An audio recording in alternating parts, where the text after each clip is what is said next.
주간에 만났습니다. 옆 사람과 함께 인사합시다. 샬롬, 당신이 있어서 행복합니다.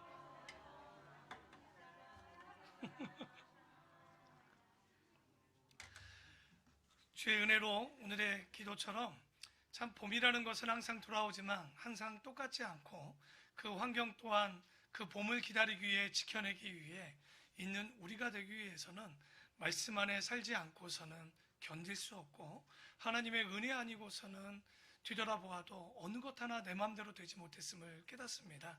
오늘의 말씀처럼 누가 그러더라고요. 우리 아들이 그랬나? 찬양의 봄, 사랑의 봄, 예배의 봄.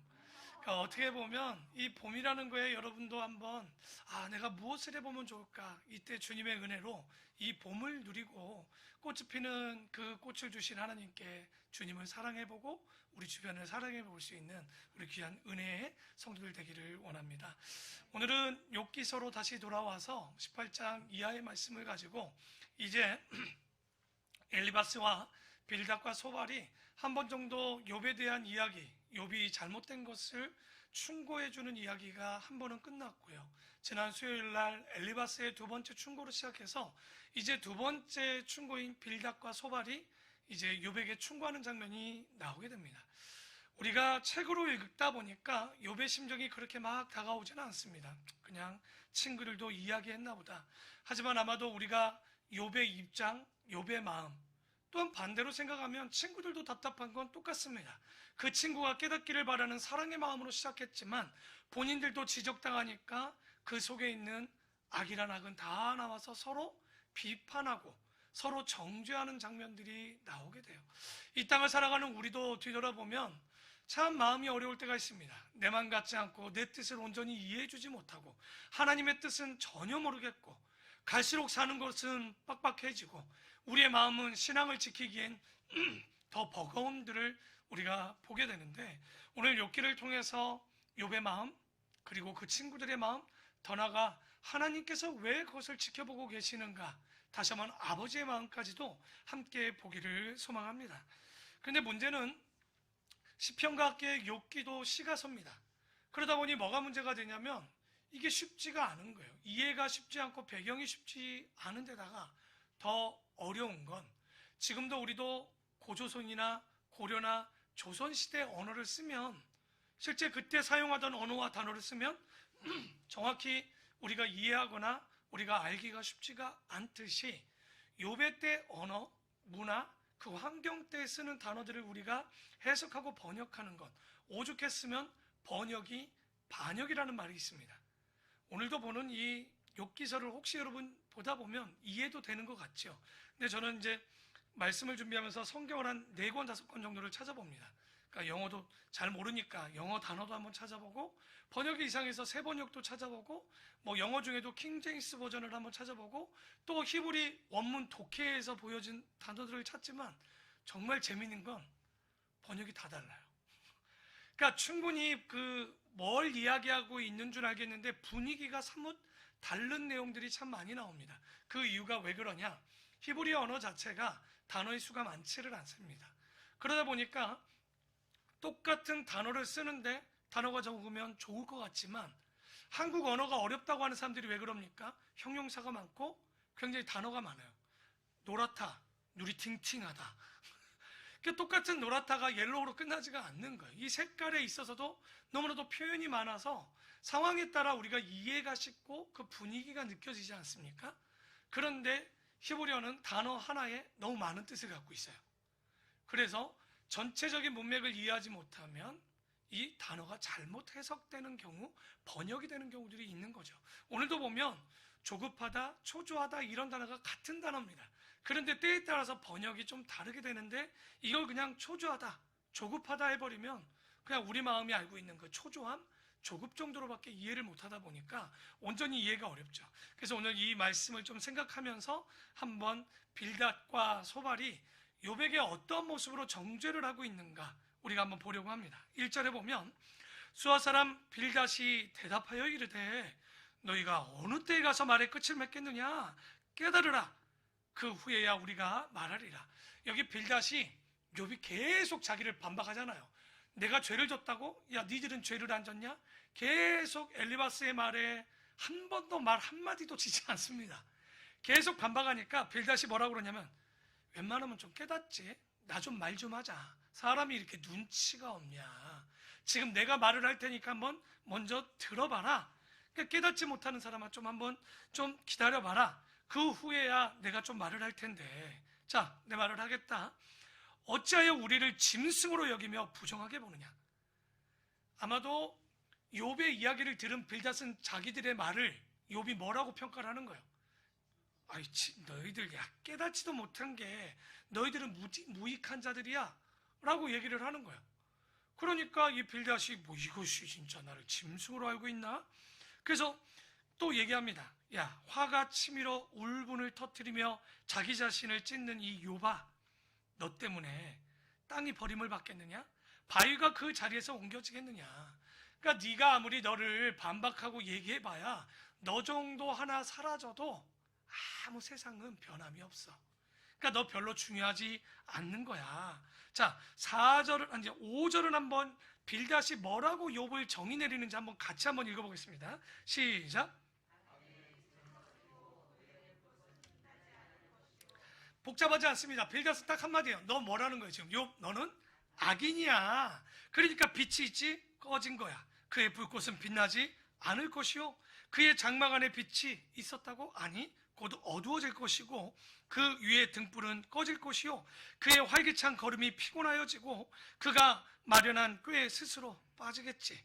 이는 그의 발이 그의 그물에 빠지고 올가미에 걸려들며, 곧 이 얘기는 뭐냐면 악한 사람이 자기 갇힌 올가미에 자기가 걸려서 빠지게 될 것이고, 그의 발 뒤꿈치는 덫에 치이고 그의 몸은 올무에 얽힐 것이며, 그를 잡을 덫이 땅에 숨겨져 있고 그를 빠뜨릴 함정이 길목에 있으며, 무서운 것이 사방에서 그를 놀라게 하고 그 뒤를 쫓아갈 것이며, 그의 힘은 기근으로 말미암아 쇠하고 그 곁에는 재앙이 기다릴 것이며 질병이 그의 피부를 삼키리니. 지금 이 빌닷의 정의는 뭐냐면, 죄인들은 다 이렇게 되는 거야. 빛이 있다고? 웃기지 마, 금방 꺼져. 그리고 너 어떻게 되는 줄 알아? 악인들의 끝은 피부. 여러분, 욥이 어떤 병에 걸려요? 상피병. 우리가 볼 때는 나병이라고 보여지는, 자기의 몸이 썩어 내려가는, 그리고 간지러워서 어쩔 줄 모르는 병에 있는, 그게 왜 그런 줄 알아? 네가 죄인이고 악인이 때문에 그것이 너의 피부를 삼킬 것이고, 곧 사망자의 장자가 그의 지체를 먹을 것이며 그의 의지하던 것들이 장막에서 뽑힐 것이고 그를 공포의 왕에게로 잡혀갈 것이다. 그가 공포의 왕, 우리 같으면 염라대 왕. 근데 이건 염라대 왕 얘기한 게 아니고 사망으로, 죽음으로 너가 가게 될 거야. 자, 봅시다. 욥을 빼낸 이 빌닷의 이야기, 악인들은 이렇게 되는 거 당연하죠. 맞는 말이잖아요. 악인 욥은 잘나는 것 같지만 결론은 어떻게 됩니까? 말 그대로 사망에 이르게 될 것이고 심판에 이르게 될 것이고 비단에 있는 것 같지만 뭐 할 거예요? 죽는 거죠. 틀린 말 같지가 않아요. 욥을 넣기 때문에 뭔가 이상한 거지, 빌닷의 말 자체는 크게 다르지 않는 것 같습니다. 15절에 보면, 야, 그에게 속하지 않는 자가 그의 장막에 거하리니. 자, 이게 뭐냐면 욥의 집에 욥이 알지 못하는 사람이 집주인이 될 것이고 그 집에서 유황이 그의 초소를 뿌려질 것이며. 자, 우리 예전에 그랬죠. 누가 와서 좀 기분이 나빠 그러면 어머니들이 뭐 뿌렸어요? 그 사람 가면 에이, 재수없다 그러면서 소금을 막 뿌리죠. 지금 유황 뿌리는 게 뭐냐면 네가 있는 집이 거룩하지 않아. 그래서 이때 욥이 있던 지역에 유황이 굉장히 풍부했던 것으로 보여져요. 그리고 이게 부정한 것을 거룩하게 해준다는 생각이 있어서 이 집주인이 들어온 사람이 그 집에 뭐를 뿌린다는 거예요. 지금 간단하죠. 문맥을 잘 보면, 그러면 욥은 거룩한 사람이 아니라는 얘기를 이런 말로 표현하고 있는 거예요. 그래서 밑으로 그의 뿌리가 마르고 위로는 그의 가지가 시들 것이며 그를 기념함이 땅에서 사라지고 거리에서는 그의 이름이 전해지지도 않을 것이고, 사람들이 너 기억하는 것 같지만 끝내는 아무도 기억하지 못할 거야. 그는 광명으로부터, 욥에게 얘기하는 거죠, 흑암으로 쫓겨 들어가며 세상에서 쫓겨날 것이며 그는 그의 백성 가운데 후손도 없고 후예도 없을 것이며 그가 거하던 곳에는 남은 자가 한 사람도 없을 것이라. 그의 운명이 서쪽에서 오는 자와 동쪽에서 오는 자가 그걸 보고 깜짝 놀랄 거예요.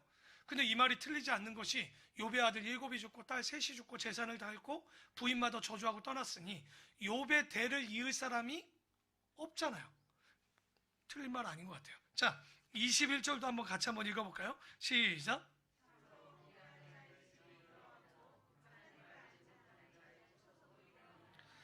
그러니까 빌닷의 정죄함을 뭐냐면 욥에게 얘기합니다. 너 악인이야. 그리고 21절 보니까 너 불의한 자야. 그걸로 끝난 줄 알아?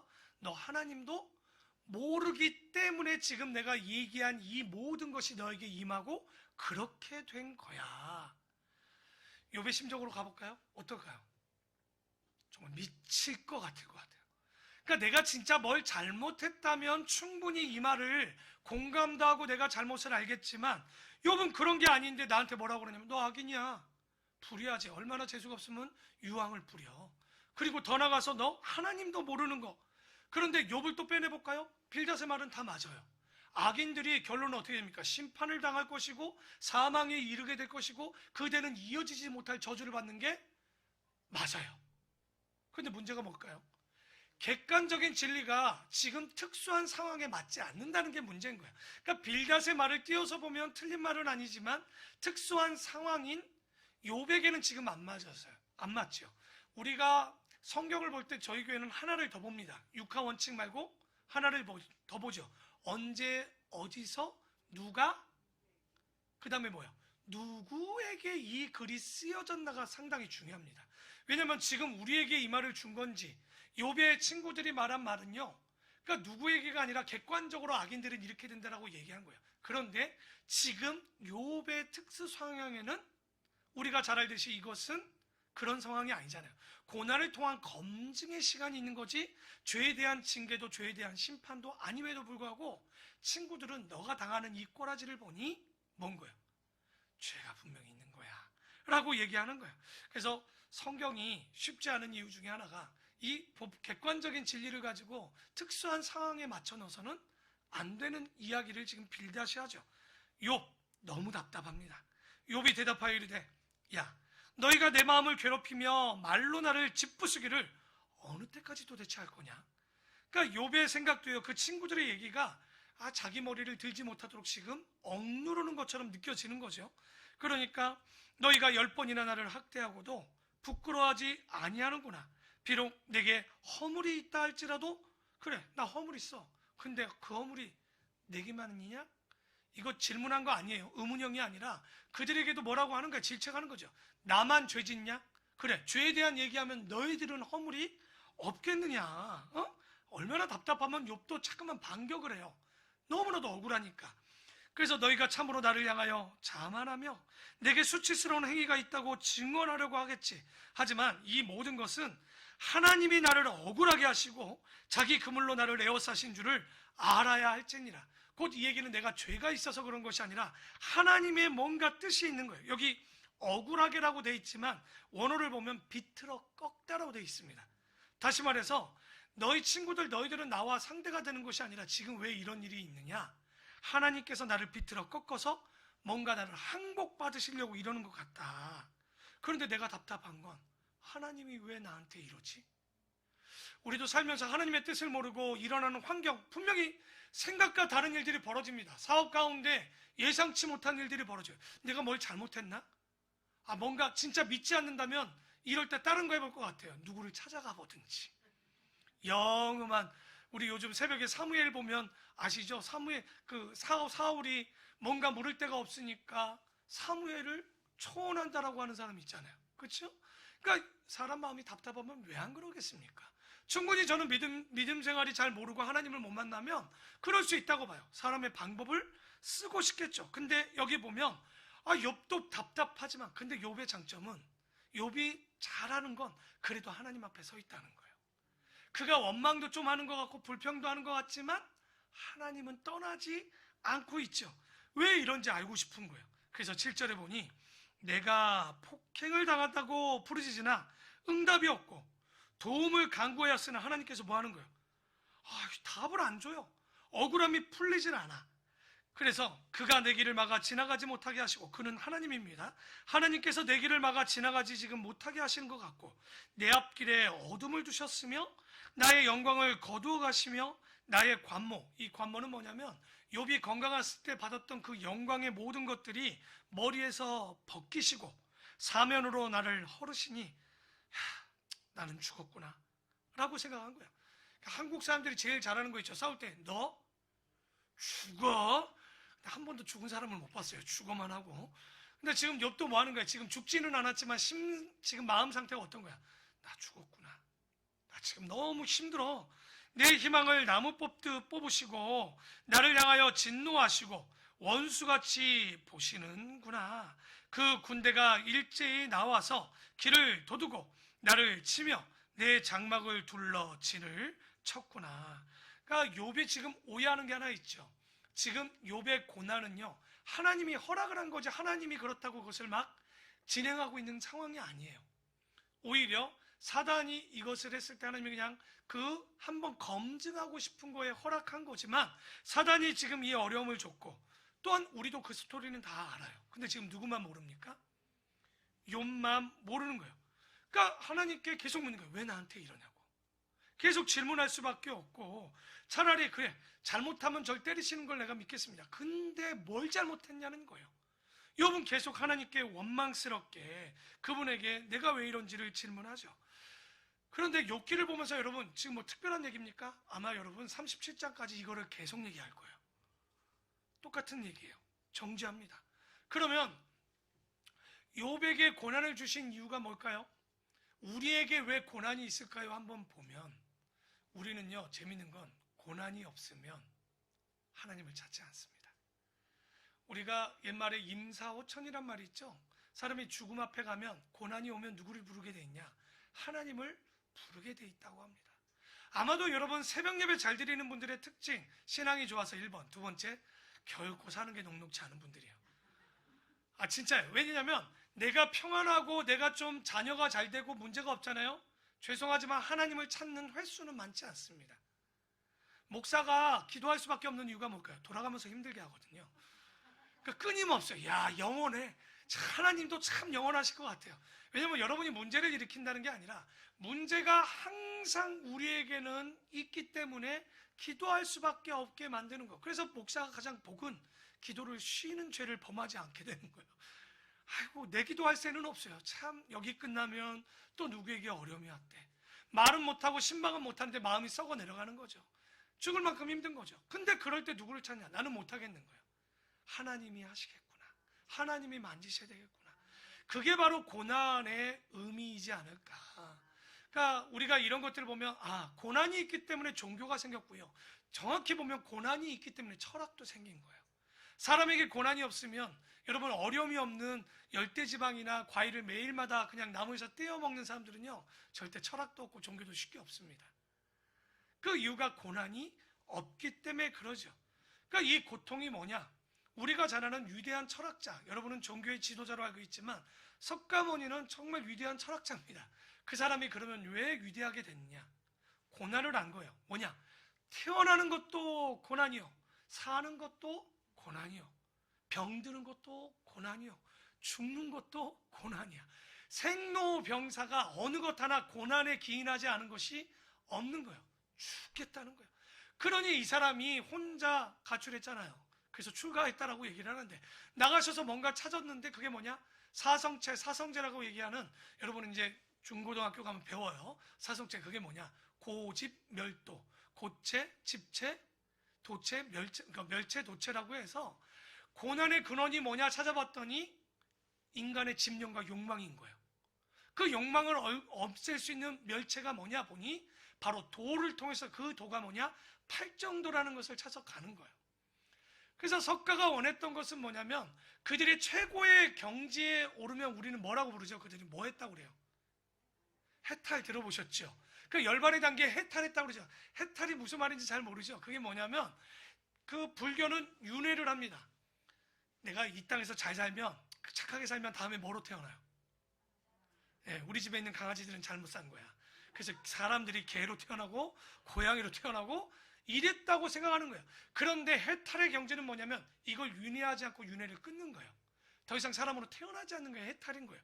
그걸 위해서 집 나간 게 출가예요. 내가 그걸 찾겠다. 근데 그 찾겠다는 게 뭐냐면 결론은 이 고난, 욕심을 어떻게 없앨 수 있을까? 왜? 욕심을 통해서 나에게 뭐가 오기 때문에? 고난이 오기 때문에 그것을 통해서 철학이라고 종교가 나온 거예요. 그러니까 이 고난이라는 건요, 우리가 우리의 신앙도 점검해 볼 수 있는 거예요. 그러니까 마냥 행복한 게 오히려 조심해야 되는 거예요. 한국 교회가 100년 동안, 알고 보면 몇십 년 동안 고난이 없다가 요즘에서야 코로나 시대 2년 동안 얼마나 한국 교회, 기독교의 신뢰도가 진짜 밑바닥을 깔고 있습니다. 근데 이게 나쁜 걸까? 저는 그렇게 생각하지 않아요. 오히려 우리의 모습을 뒤돌아봐야 되고, 성교를 점검해봐야 되고, 또한 우리의 교회가 무엇을 해야 되는지를 점검해보고, 도대체 나는 왜 사는가에 대한 문제를 다시 한번 던져야 되는 거예요. 그러니까 그것이 고난이 없었다면 우리가 깨달을 수 있었을까? 여태까지 모이는 교회에 우리도 욕심을 냈다가 2021년 우리 교회는 뭡니까? 주님의 뜻을 따르지만 무슨 교회? 흩어지는 교회. 내가 교회가 되어서 어느 곳을 가든지 예배대가 될 수 있고 예배자가 될 수 있는 곳이 바로 고난이 왔기 때문에 가능한 거예요. 그러지 않으면 우리 아마도 우리 욕심 채우느냐고 정신없었을 거예요. 목장이 잘 되고 교회가 잘 되고 교회를 사고 땅을 사고 이런 것에 집착했겠지만 뒤돌아보니 뭡니까? 순식간에 사라지는 거, 이거 한국교회가 정말 그 나락으로 떨어지는 것도 멀지 않게 너무나도 쉽게 떨어지는 거예요. 깨달은 거죠. 우리가 진짜 본질을 잃어버리고 살았구나. 그래서 이 고난이 주는 기쁨이 우리에게 이렇게 있는데 13절에 나의 형제들이 나를 멀리 떠나게 하시니 나를 아는 모든 사람이 내게 낯선 사람이 되었구나. 친구들이 와서 조롱하죠. 형제들은 자기를 다 떠나죠. 이제 자기 편은 하나도 없어. 다 남편이야, 남편. 하나도 내 편은 없는 거예요. 내 친척은 나를 버렸으며 가까운 친지들은 나를 잊었구나. 내 집에 머물러 사는 자와 내 여종들이 나를 낯선 사람으로 여기니 내가 그들 앞에 가니 오히려 내가 타국 사람이 되었구나. 내가 내 종을 불렀는데 대답을 안 하네. 내 입으로 그에게 간청해야 물 한 잔 갖다 주는 욥의 신세가 이렇게 나락으로 떨어지죠. 근데 여기까지 참았는데 누가 저한테 얘기하더라고요. 목사님 너무 외로워요. 결혼하고 싶어요. 그래서 한마디만 딱 해줬어요. 결혼했는데 집이 불편하면 갈 데가 없는 거 혹시 알고 있어요? 나는 그게 정말 어렵더라고. 결혼도 너무 좋지만 진짜 이 결혼 생활에 가장 어려운 건 뭐예요? 집으로 들어가지 못할 때 집 밖에서 서성거릴 때가 제일 힘들거든요. 아마도 우리가 이런 것들 경험하는 분들이 있을 거예요. 그 얘기는 곧 뭐냐면 욥이요, 다 힘들어도 내 부인만, 내 자녀만이라도 나를 맞아줬으면 괜찮았는데 자녀들은 다 죽었죠. 오히려 내 아내도 내 숨결을 싫어해. 그건 무슨 말이냐면 살이 썩어가는데 뭐가 좋아하겠어요. 내 허리에 자식들 없었지만 이 자식들도 나를 가련하게 여기지 않겠느냐. 여기 가련하다는 말은 좋게 표현한 거예요. 혐오하지 않겠느냐. 욥의 신세가요, 참 이게 얼마나 이 신세가 정말 사람들 그 가까이 있었던 사람들이 다 떨어져 나갑니다. 그런데 그걸로 끝나요? 주변의 어린아이들까지도 나를 업신여기고 내가 일어나면 나를 조롱하는구나. 여러분, 사람들이 참 제도 목회를 하는 거 여러분의 마음을 다 모르니까 제가 목회를 하는 거예요. 왜냐하면 이 중에 제가 하는 목회를 다 누가 만족스럽겠습니까? 그건 말이 될 수가 없어요. 죄악된 인간이 누구에게 만족한다? 주님에게는 만족함이 없다고 찬양도 있지 않습니까? 절대 만족함이 없어요. 그런데 잘 모르잖아요. 그런데 문제는 지금 욥은 뭡니까? 좋아하는 건 둘째치고 다 99% 좋아해도요, 한 사람이 나한테 뭐라고 하면 견딜 수가 없는데 욥은요 99가 다 싫어합니다. 친구들도, 가족들도, 부인들도, 형제들도, 어린 아이들마저도 와서 다 욥에게 따뜻한 말 한마디 없이 지적하는 거예요. 여러분, 이것들 보면 겪어보셨습니까? 힘들어도 집에 가면 가정이 지켜주는 게 그래도 여유가 있는 거예요. 그래도 누군가가 동역자가 있어서 우리의 기도를 해주고 있는 우리 본교의 성도들이 있으니까 정말 행복한 거예요. 저도 지칠 때 저를 위해 기도해주는 성도가 있는 걸 믿어요. 확실히 믿기 때문에 지쳤다가도 다시 일어나고 또 내가 그들이 지칠 때 그러기 때문에 함께 기도할 수밖에 없는데 이게 여러분 사는 게 뭘까 이렇게 뒤돌아보면 저도요 솔직히 제 성격이 되게 소심해요. 대범한 척하고 이 자리에 서 있는 거예요. 다 좋은 얘기해도요 다 필요 없어요. 누가 나한테 한마디 따가잖아요. 집에 와서 이제 머릿속에 혼자 빠져요. 내가 뭘 잘못했나. 왜 그러지? 왜 날 미워하지? 처음엔 또 화도 나. 왜 나한테 이러는 거야? 뭐 본인은 잘하나? 그러다가 이 말을 들으면 안 되는데 또 되게 재밌어집니다. 그럼 내가 뭘 잘못했으니까 고쳐볼까? 왜? 좋은 사람 되고 싶거든요. 바른 사람보다는 인간의 욕심은요, 좋은 사람 되고 싶은 거예요. 그래서 옛말이 틀리지 않는 것 같아요. 옛말에 보면 모르는 게, 나는 우리 성도님들이 저를 다 좋아한다고 생각하고 살라고요. 모르는 게 약이야. 아는 게 병이야. 괜히 그 사람 마음 깊게 들어갔다가 나도 상처받고 그도 상처받느니 차라리 어쩔 때는 모르는 게 약이다. 근데 뭐 그렇게 살 수 있네요? 꼭 알게 되거든. 말이라는 게 돌게 돌고 돌아와요. 그래서 입 밖으로 안 내는 게 최고로 좋은데 인간이 참 그놈의 입으로 실수를 참 많이 하지 않습니까? 그러니까 바울 선생님이 우리 선배가 가르쳐줘요. 야, 너 그럴 때 스스로 너를 위로하는 방법을 바울이 찾아서 얘기해 주는데, 고린도전서 4장 3절에 보면 이렇게 얘기합니다. 너희에게나 다른 사람에게나 판단받는 것은 내게 별로 크지 않아. 그리고 나도 나를 판단하지 아니하는데 그 이유가 뭐냐? 내가 자책할 아무것도 내가 찾지 못해. 그러니까 없다는 게 아니라 찾지를 못해서 나를 의롭다 할 수 없는 것 나도 알아. 내가 그렇게 선하지 않아. 하지만 사람들의 말이 아니라 나의 마지막은 누가 심판하실 줄 아는 거야. 하나님이 나를 심판하실 주임을 내가 아노라 라고 얘기합니다.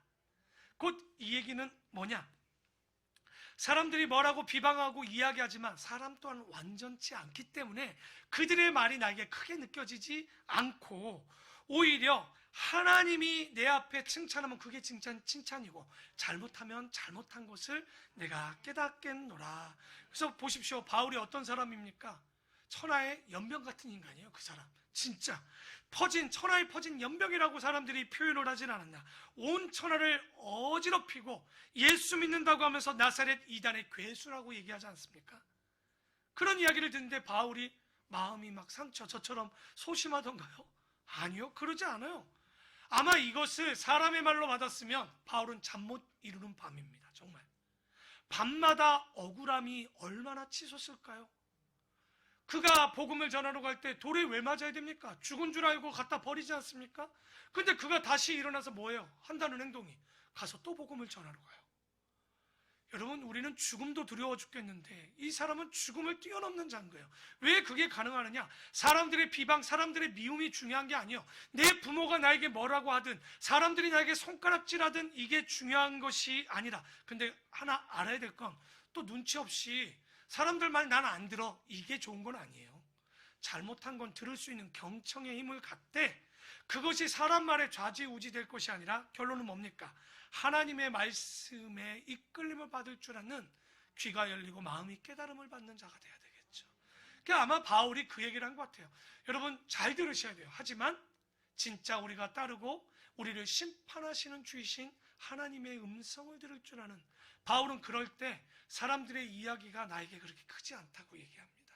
여러분 아마 살면서 부부관계에서도 남편의 말, 부인의 말 때문에 상처받아요. 신앙생활하면서 여러분 교회 안에가 우리 교회가 좋다고요? 아니요. 보이지 않는 전투가 어마어마하겠죠. 다만 내 눈에 보이지 않고 저는 몰라요. 다 사랑해 보여요. 하지만 마음 가운데서는 쉽지 않을 거예요. 근데 오늘 욥의 인내를 여러분이 보면서 기억할 건, 욥이 그런 어려운 상황 가운데 친구들이 자기를 정죄한 가운데 어떻게 행동하는가를 끝까지 잘 살펴보면 답을 참 찾지만 19절 보면 아직 마음은 편하지 않아요. 나의 가까운 친구들이 나를 미워하며 내가 사랑하는 사람들이 돌이켜 나의 뭐가 됐다는 거예요? 원수가 되었구나. 탄식이야, 탄식.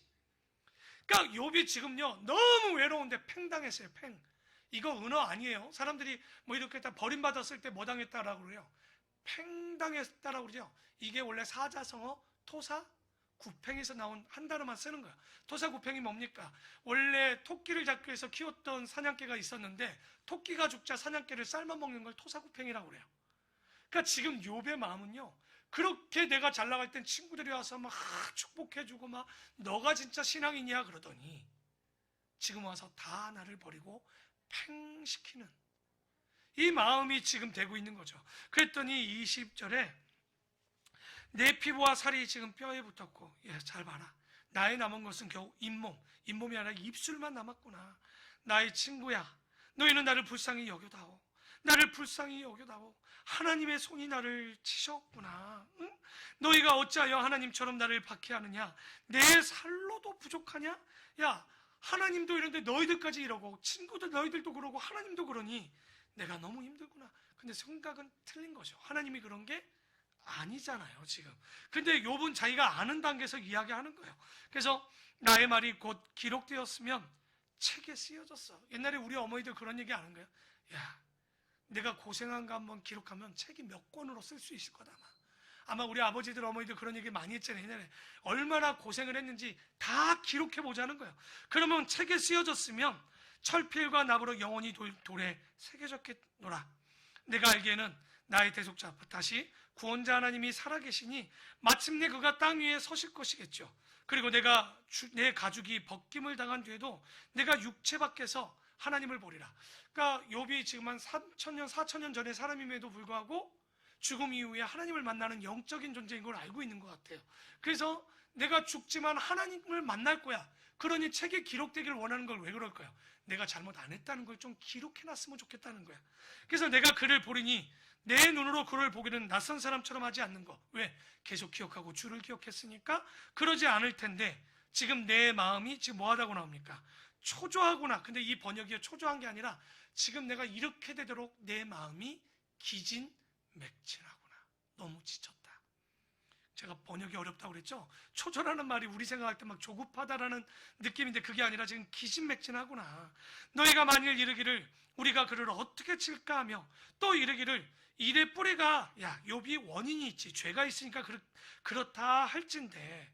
잘 봐라. 너희는 칼을 두려워해봐라. 왜? 분노는 칼의 형벌을 부르나니 나만 심판이 있는 것이 아니라 너희의 머리 위에도 심판이 있고 심판장이 있는 줄을 알게 되리라.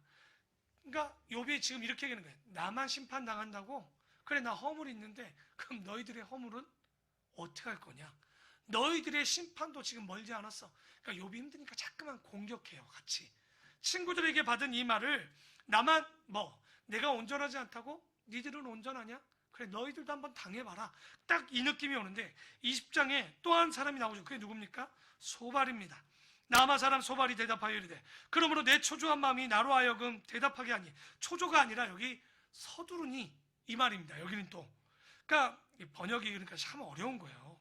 그래서 지금 내가 서두르는 마음이니 나로 하여금 좀 대답하게 해라. 이는 내 중심이 조급하다. 지금 왜냐? 자꾸만 내가 나를 부끄럽게 하는 책망을 들었으므로 지금 욥의 말을 이 소발은 뭐라고 느낀 거예요? 자기를 책망했다고 들은 거죠. 그래서 나의 슬기로운 마음이 나로 하여금 대답하게 하는구나. 네가 알지 못하느냐? 예로부터 사람이 이 세상에 생긴 때로부터 악인이 이긴다는 자랑도 잠시고 경건하지 못한 자의 즐거움도 잠깐이라. 자, 묻습니다. 5절의 소발의 말 맞는 말이에요? 틀린 말이에요? 일반적으로 하면 100% 맞느리요. 악인의 형통함이 영원합니까? 그렇지 않지요. 그러니까 지금 보면 맞아요. 근데 지금 뭐라고 정죄하는 거냐면 욥 잘 나갔지? 그런데 너가 악인이기 때문에 영원하지 않은 거야. 너가 경건치 않기 때문에 너의 즐거움도 끝난 거야. 이게 친구들의 위로입니다. 욥의 마음이 지금 어떨까요? 차라리 내가 뭘 잘못했는지 해명이라도 해주면 좋겠는데 도대체 뭘 잘못했는지 거짓 위로도 바라지 않아요. 진심으로 내가 왜 고난당하는지 그 원인이나 좀 가르쳐주면 안 되겠냐고요. 그러니까 지금 그런데 친구들은 너가 악인이고 하나님을 버린 거고 경외하지 않는 자라고 계속 얘기하죠. 그러면서 계속 소발이 뭐라고 그러냐면 자기의 똥처럼, 아침에 죄송합니다, 똥이 부활하진 않죠. 다시 말해서 똥이 영원히 망할 것이라, 다시 말해서 그를 본 자가 이르기를 그가 어디 있느냐 하리니, 그러니까 네가 잘 나가는 거 악인이 영원하지 않은 거지. 그리고 너를 기억하는 사람이 있을 것 같아? 그는 꿈같이 지나가니 다시 찾을 수 없을 것이요 밤에 보이는 환상처럼 사람은 다 사라지는 거야. 그를 본 눈이 다시 그를 보지 못할 것이요 그의 처소도 다시 그를 보지 못할 것이며 그의 아들들은 가난한 자에게 정말 도와달라고 할 것이고 그도 얻을 재물은 자기 손으로 도로 줄 것이며. 이게 원어를 보면 자기가 남의 것을 수탈한 것들은 다 돌려주게 돼 있어. 그러니까 계속 지금 욥이 뭐 했다는 거야? 너 악인이고 남의 거 등쳐먹고 이런 거 했다는 거죠. 그러니 너 지금 기골이 청년같이 강장하냐? 그 기세와 그와 함께 끝에는 너 흙에 누워 죽어. 응? 그러니까 네가 그렇게 될 것이고, 그리고 그는 12절에 보면 또 이렇게 얘기하죠. 지금 계속 지금 뭐 11절까지 얘기를 정리하면 소발의 얘기는 악인이 잘 되는 것 같지만 영원하지 않아. 악인의 자랑도 영원하지 않아. 이 말이, 이것이 지금 소발의 핵심입니다. 그런데 소발이 볼 때 욥이 어떤 사람이냐? 12절에 딱 얘기해요. 그는 비록 악을 달게 여겨 혀 밑에 감추며. 예전에 제가 주일학교 교사할 때요, 아이들 꼭 껌 씹지 말라고 그러면 껌 씹고 오는 놈들 있죠.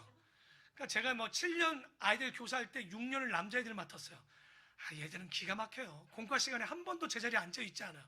공과다 그러면 15명이 10명이 넘는 애들이 한 명도 없어요. 열신다 나와라 그러면 막 창문에서 뛰어나오고 막 이런 애들이었어요. 그러니 예배 시간에 껌을 왜 안 씹겠어? 꼭 짝짝 씹고지. 껌 내놔 그러면 어떻게 해요? 갑자기 껌을 혀 밑으로 넣고 없대. 혀 밑에 있잖아. 그러면 껌을 또 어디로 숨깁니까? 천장으로 딱 붙이고 또 밑을 보이죠. 얄미워 죽겠죠 그놈들. 그런데 욥이 하는 짓이 똑같아요. 악을 악인 줄 알아야 되는데 나에게 좋지 않은 건데도 불구하고 지금 뭐 하고 있는 거예요? 혀 밑에 감추고 살살 단맛을 본다고 소발은 느낀 거예요. 아껴서 버리지 아니하고 입천장에 물고 있을지라도 그의 음식이 장자 속에 변하며 뱃속에서 독사의 쓸개같이 너를 죽일 거야.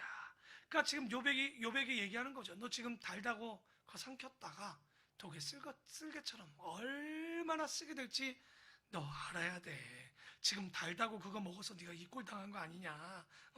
그가 재물을 삼켰을지라도 토할 것은 하나님이 그의 배에서 도로 다 토하게 하신다는 거예요. 지금 너 회개해야지. 자꾸만 그거 달다고 삼키고 있으면 결론적으로 어떻게 하는 거야? 하나님이 토하게 하실 거야. 응? 그리고 그는 독사의 독을 빨며 뱀의 혀에 죽을 것이라. 욥에게 계속 얘기합니다. 그는 강, 곧 꿀과 엉긴 젖이 흐르는 강을 보지도 못할 것이야. 우리 같으면 그래요. 너희도 다 죽어. 그리고 천국도 못 봐. 이 소발이 천국이 어떤지는 모르는데 지금 뭐라고 표현했어요? 가보지는 않았지만 꿀이 강물처럼 흐르고 엉긴 젖이 흐른다라고 생각한 거예요. 근데 욥, 너는 이렇게 살면 간다 못 간다? 못 가. 수고하여 얻은 것을 삼키지도 못하고 돌려주매 매매하여 얻은 재물을 즐거움을 삼키지 못하리니 이는 그가, 자 보십시오, 소발이 욥을 정의 내립니다. 가난한 자를 학대하고 버렸고 자기가 세우지 않는 집을 무엇이에요? 이게 욥입니다. 정말 욥이 그랬어요? 그런데 이들이요 서로 그러니까 극에 달하고 있는 거예요. 욥도 극에 달하고 친구들도 극에 달아서 계속 욥 네가 죄 있는 거야. 한치의 위로도 안 되고 오히려 욥이 가난한 자들을 등쳐먹는 인간이고 빼앗아서 집을 얻는 자다 얘기를 하는데, 그리고 그는 마음의 평안을 알지 못하니 그가 기뻐하는 것을 하나도 보존하지 못하겠고 다시 말해서 감사도 안 하니 하나님이 다 뺏을 것이고 남기는 것이 없이 모두 먹으니 그 사람은 미래도 없어. 욥은 그냥 먹고 즐겨. 그런즉 그 행복이 오래가지 못할 것이라. 풍족할 때도 괴로움이 이르리니 모든 재난을 주는 자의 손이 그에게 임하니라. 왜? 아까처럼 살았잖아요. 남의 것을 등치고 집을 빼앗고. 혹시 입에 가득 넣는데도 죽었던 사람들이 하나 있죠. 출애굽 때 이스라엘 백성들이 고기 먹고 싶다고 만나를 줌에도 감사하지 못한 그들이 고기 달라고 울며 불평했을 때, 그래? 하나님이 한 게 뭐예요? 한번 드셔보시죠 하더니 드럼통으로 드립니다. 메추라기를 너무 좋다고 좋아서 이 사이에 끼기도 전에 하나님께서 불러치시죠. 그래서 그 길을 뭐라고 불러요? 탐욕의 무덤이라 기브롯 하다라고 불렀죠. 그러니까 지금 딱 그 얘기인 거예요. 23절에 보면 너희들이 즐겁게 배불러 먹지만 너, 이거 다른 말로 할게요, 아주 유식하게 소발이 얘기인데 너 천벌 받을 놈이야. 이렇게 얘기한 거예요. 지금 너가 극악무도한 죄를 졌기 때문에 천벌을 받고 있는 거야 이 친구야. 그래서 그가 철 병기를 피할 때는 너 피했다고 좋아하지 마. 노타사를 쏘아 꿰뚫을 거 피할 수 없어. 대역죄인은 꼭 죽게 돼 있지. 몸에서 그의 화살을 빼낸 즉 번쩍번쩍하는 촉이 그의 쓸개에서 나고 큰 두려움이 그에게서 닥치느니라. 큰 어둠이 그를 위하여 예비되어 있고 사람의 피우지 않는 물, 뭡니까? 지옥불이죠. 그 불이 너를 멸하며 그 장막에 남은 것도 다 해치리라. 하늘이 그의 죄악을, 그러니까 어떻게 합니까? 하늘의 죄악을 드러낼 것이고 땅이 그를 대항하여 일어날 것인즉 그의 가산이 떠나가며 하나님의 진노의 날에 끌려가리라. 이는 악인이 하나님께 받을 분깃이요 하나님이 그에게 정하신 기업이라. 잘 보니까 보십시오. 욥이 뿌린 대로 걷는다는 거예요. 그게 하나님의 기업이에요. 근데 왜 어떤 기업이었습니까? 29절에 보니까 악인이 하나님께 받는 거. 간단하죠? 욥이 남의 것을 훔치는 자, 등치는 자, 가난한 자 것을 뺏는 자, 집을 뺏는 자, 그리고 지금 마지막엔 또 뭐라고 그래요? 악인이라고 정확히 얘기하고 있죠. 그런데 우리가 성경을 잘 봐야 된다고 했죠. 욥의 말을 들으면 맞아요. 친구의 말들도 맞아요. 그렇기 때문에 이 객관적인 것이 우리가 이것이 맞는지 안 맞는지 해결해야 되는데, 솔직히 여러분, 지금도 우리 주변에 일어나는 고난들이나 어려움들이 해석이 되십니까? 잘 안 돼요. 철학으로 답이 나올 수가 없는 거예요. 원인 규명조차도 안 될 때도 있어요. 어떤 것은 하나님의 나라에 가야 알 수 있는 고난도 있어요. 죽도록 힘들지만 그래도 욥은 주님 앞에 있습니다. 이게 오늘 욥의 인내의 핵심인 것 같아요. 그래서 21장 마지막입니다. 욥이 또 가만히 못 있죠.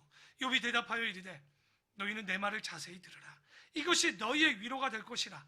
나를 용납하여 말하게 하라. 자, 내가 말한 후에 내 말 좀 듣고 조롱해.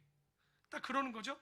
그러니까 나의 원망이 사람을 향하여 하는 것이냐? 아니라 내 마음이 어찌 조급하지 아니하겠느냐. 지금 너희들한테 원망하는 거 아니야. 말은 안 했지만 그러면 누구한테 지금 이 원망과 불평을 하는 거예요? 하나님께 하는 것 같죠? 그러니까 근데 잘 봐봐라. 내가 이 모양이 됐는데 초조하지 않겠냐? 지금 내 자식을 잃고 부인은 욕하고 도망가고 내 몸은 정말 이 피부병에 걸려 죽기 직전인데 어찌 조급하지 아니하겠느냐. 너희가 나를 보면 놀라리라. 손으로 입을 가리리라. 여러분의 해석은 이렇게 될 거예요. 욥을 봤으니까 입을 가렸겠지. 이렇게 느껴지죠. 그 말이 아닙니다. 내가 죄 없는데도 이만큼 이런 고난을 당했는데 너희도 이 입 벌린 만큼 너희들이 얘기할 수 있겠냐는 거예요. 그러니까 번역이 어렵죠. 그러니까 지금 너희들이 떠들 일이 아니라 두려워서 입을 막을 일이다, 이 친구들아. 지금 내가 기억하기만 하여도 불안하고 두려움이 내 몸을 잡는구나. 어찌하여 악인이 생존하고 장수하며 세력이 강하냐. 지금 욥의 반격은 뭐냐면, 좀 전에 소발이 뭐라고 그랬어요? 악인들이 형통하다, 악인들이 다 망한다고 그랬잖아요. 그런데 7절에 뭐라고 그러는 거예요? 그런데 어찌해서 악인이 생존하고 장수하며 세력이 잘 나가냐. 그러니까 친구들 말처럼 악인이 천벌을 받습니까? 아니잖아요. 지금 말하니까 악인이 장수하고 악인이 더 행복하고 더 강성하단 말이죠. 반대로 나는 악인도 아닌데, 의인은 아니지만 그렇다고 저런 악인도 아닌데 왜 내가 이런 고난을 겪어야 되는지 나한테 말 좀 해줘봐. 이게 이렇게 되질문하죠. 그랬더니 그들의 후손이 앞에서 그들과 함께 굳게 서고 자손이 그들의 목전에서 그러하구나. 야, 그 악인들의 집이 평안하다. 두려움이 없고 하나님의 매가 그를 위하여 임하지도 않는 것 같고, 더 웃겨, 그들의 수소는 새끼도 잘 배. 그들의 암소는 낙태하는 일도 없어. 낳으면 다 새끼야. 하나도 떨어지는 게 없네. 그런데 더 웃긴 거 볼까? 그들은 아이들을 양떼같이 애 낳는 것도 얼마나 잘 낳는지. 자녀들은 걱정도 없어. 춤추는구나. 그들은 소고와 수금으로 노래하고 피리를 불어 즐기며 그들의 날을 행복하게 지내다가 더 열받아. 잠깐 사이에 스울로 내려가니라. 이 뭐냐면 죽을 때 고통 없이 죽는다는 얘기예요. 시편 우리 기억나죠? 73편에 이 악인의 형통을 얘기할 때 어찌 이런 일이 있을 수 있느냐. 자, 그러므로 그러할지라도 그들은 하나님께 뭐라고 말하는 줄 아냐? 우리를 떠나소서. 우리가 주의 도리 알기를 바라지 아니하나이다. 왜? 이거 내가 열심히 해서 얻은 거지 하나님이 도운 거 아닌 거예요. 전능자가 누구이기에 우리가 섬기며 우리가 그에게 기도한들 무슨 소용이 있으랴 하는구나. 그러니까 지금 욥이 얘기하고 싶은 건, 악인인데 이렇게 형통한 거 어떻게 얘기할래? 좀 나한테 얘기 좀 해줘봐. 그러나 그들의 행복이 그들의 손안에 있지 아니하니. 악인의 계획은 나에게 멀구나. 다시 말해서 나는 저들과 다르게 뭐냐면 나는 땀 흘려 얻은 거야. 그냥 얻은 것이 아니라 땀 흘려 얻은 것인데 왜 저들과 나와 똑같이 지금 같은 무슨 상관이 있느냐라고 되질문을 하는데 17절에 악인의 등불이 꺼짐과 재앙이 그들에게 닥침과 하나님의 진노하사 그들을 공고하게 하심이 몇 번이냐. 그들이 바람 앞에 건물같이 폭풍에 날려가는 겨같이 되었도다. 좀 전에는 악인의 형통을 얘기했죠. 지금 뭐예요? 악인이 고난도 받는 건 어떻게 해석할 거냐. 다시 말해서 악인에게 형통만 있고 심판만 있는 게 아니라 형통할 때도 있고 심판 받을 때도 있어. 하나님은 그의 죄악을 그의 자손을 위하여 쌓아두시며 그에게 갚으실 것을 알게 하시기를 원하노라. 자기의 멸망을 자기의 눈으로 보게 하며 전능자의 진노를 마시게 할 것이니라. 그의 달수가 닿으면 자기 집에 대하여 무슨 관계가 있겠느냐. 결론은 하나님이 이런 모든 것들을 보면 악인들이 잘 되는 거, 의인이 못 되는 거 이렇게 얘기하면 하나님이 공평하신 거냐? 그거 아닌 것 아니냐. 잘 보면. 그러니 잘 봐라. 그러나 하나님께서는 높은 자들을 심판하시나니 누가 능히 하나님께 지식을 가르치겠느냐. 어떤 사람은 죽도록 기운이 충실하여 안전하며 평안하고 그의 그릇에는 젖이 가득하며 그의 골수는 윤택하고 어떤 사람은 마음의 고통을 품고 죽음으로 행복을 맛보지 못하는도다. 이 둘이 매 한 가지로 흙 속에 눕고 그들 위에 구더기가 덮이는구나. 결론은 악인도 의인도 다 죽어요. 그러니 잘 봐라. 누구든 그러니까 죽기도 하고 심판을 당하는 일도 보이는데 악인이라고 무조건 잘못되냐? 그렇지도 않아. 의인이라고 무조건 잘 되냐? 그렇지도 않아. 그럼 어떻게 설명할 건데? 너희들은 내가 악하니까 심판이라고 얘기했는데 저 악인들 잘 되는 건 어떻게 설명할래? 계속 되질문하죠. 그랬더니 27절에 내가 너희의 생각을 알고 너희가 나를 해하려는 속셈 다 알아. 나를 짓눌러서 나보다 좀 잘나보겠다고? 내가 피부도 없고 다 없지만 그래도 입술만 남았다고 너희들이 나를 비방해? 그래도 내 생각만큼은 깨끗해. 내 생각만큼은 깨어져 있는 거야. 잘 들어봐. 너희의 말이 귀인의 집이 어디 있으며 악인의 살던 장막이 어디 있느냐 하는구나. 너희가 길 가는 사람에게 묻지 아니하였느냐? 그들의 증거를 알지 못하느냐? 악인은 재난의 날을 위하여 남겨두바 되었고 진노의 날을 향하여 끌려가느니라. 누가 능히 그의 면전에서 그의 길을 알려주며 누가 그의 소행을 보응하려. 그를 무덤으로 메어가고 사람이 그 무덤을 지키리라. 그는 골짜기에 흙덩이를 달게 여기리니 많은 사람들이 그보다 앞서갔으며 모든 사람이 그의 뒤에 줄 지었느니라. 어차피 다 죽는데. 자, 34절 읽고 마무리하죠. 시작.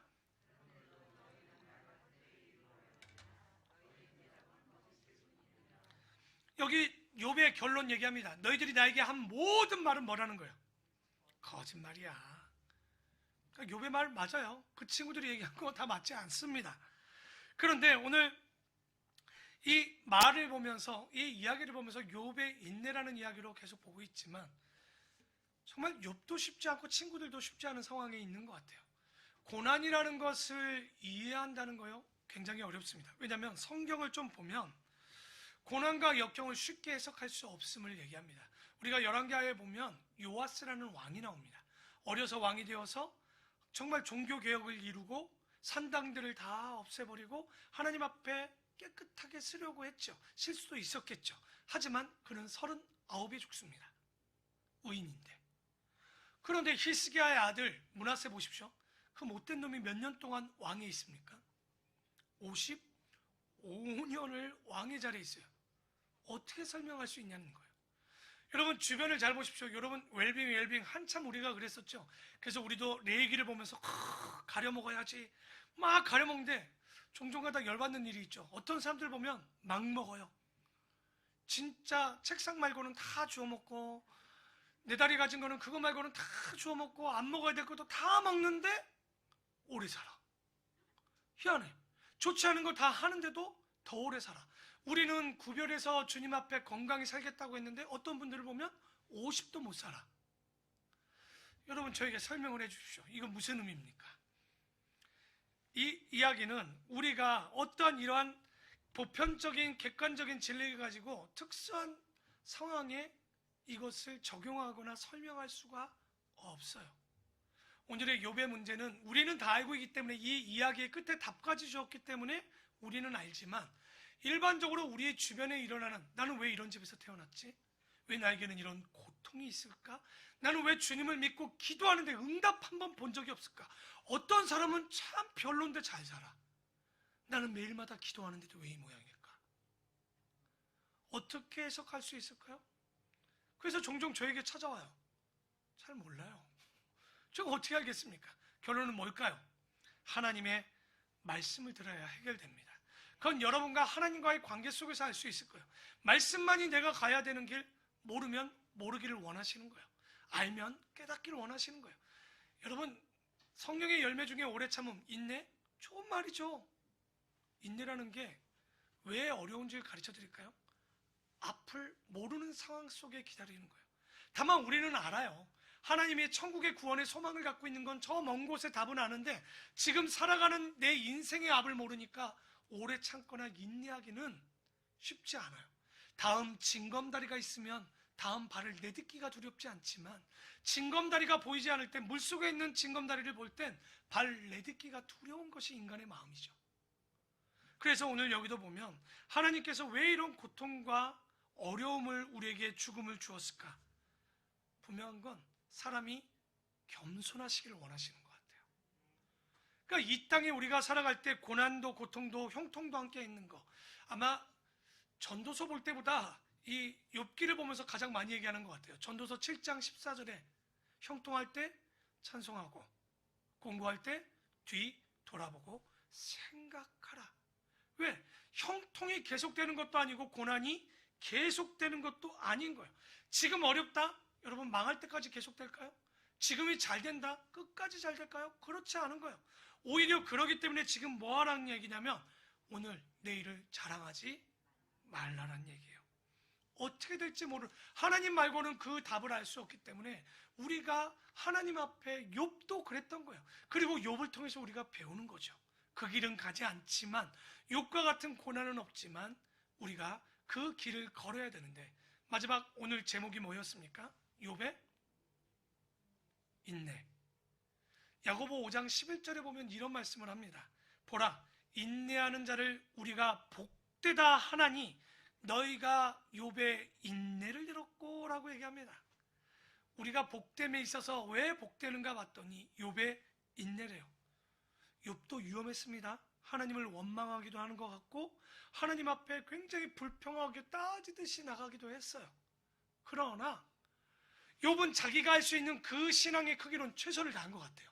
욥의 친구들도 최선을 다한 것 같아요. 그럼 뭐가 다르냐?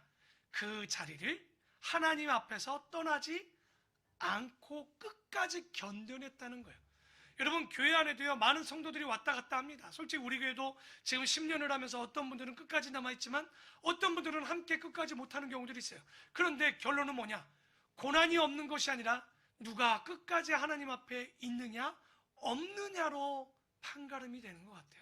그게 우리 교회를 나왔다 이 문제가 아니라, 하나님 앞에 우리가, 내 신앙이 연약하지만 그분이 살아계심을 알고 그 자리에 끝까지 있는 자에게, 욥을 보십시오. 성실했습니다.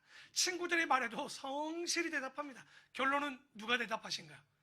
여러분, 지금 보고 있는 2장 이후부터 3장 이후부터 37장까지는 하나님의 말씀은 1도 나오지 않아요.